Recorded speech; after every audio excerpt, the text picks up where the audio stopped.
আর মাত্র কয়েকদিন পর মারমা সম্প্রদায়ের অন্যতম প্রধান সামাজিক উৎসব সাংগ্রাই। উৎসবকে ঘিরে পাহাড়ি পল্লীগুলোতে চলছে নানা আয়োজন। পুরাতন বছরকে বিদায় আর নতুন বছরকে বরণ করে নিতে প্রতি বছর মারমা সম্প্রদায় পালন করে এই উৎসব। এবারও প্রস্তুতির অংশ হিসেবে বান্দরবানের বিভিন্ন ক্যাম্প ও বিহারে চলছে পরিষ্কার পরিচ্ছন্নতার কাজ। উৎসবের আনন্দ ভাগাভাগি করতে পরিবার পরিজন নিয়ে শেষ মুহূর্তে কেনাকাটায় ব্যস্ত মারমা যুবক যুবতী, শিশু বয়স্ক সহ সবাই। আমাদের আরো অল্প কয়েকদিন আছে, আমরা সবাই মিলে আনন্দ করব, পিঠা বানাবো, পানি খেলা খেলবো একসাথে।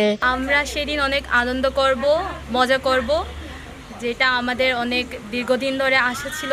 ফ্রেন্ডরা মিলে ঘুরবো, খাবো, তারপর অনেক আনন্দ করবো। আগের চাইতে এবছরে অনেক হেসে দিলেছে, নতুন বছরটা আমন্ত্রণ জানাতে চাচ্ছি আর কি।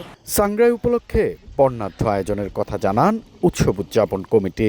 একে অপরের পানি ছিটিয়ে নতুন দিনকে স্বাগত জানানো, যত পুরনো দিনের পঙ্কিলতা, অপবিত্রতা এগুলো ধুয়ে মুছার জন্য এই পানি খেলা। বিভিন্ন জাতি গোষ্ঠীর যে বসবাস, সে বৈচিত্র্যময় সংস্কৃতিকে তুলে ধরার চেষ্টা করব।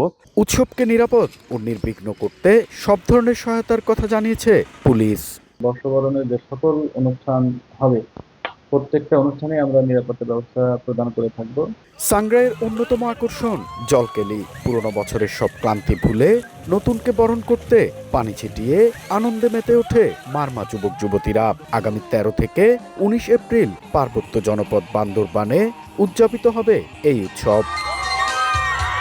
এম এ জাকির, সময় সংবাদ, বান্দরবান।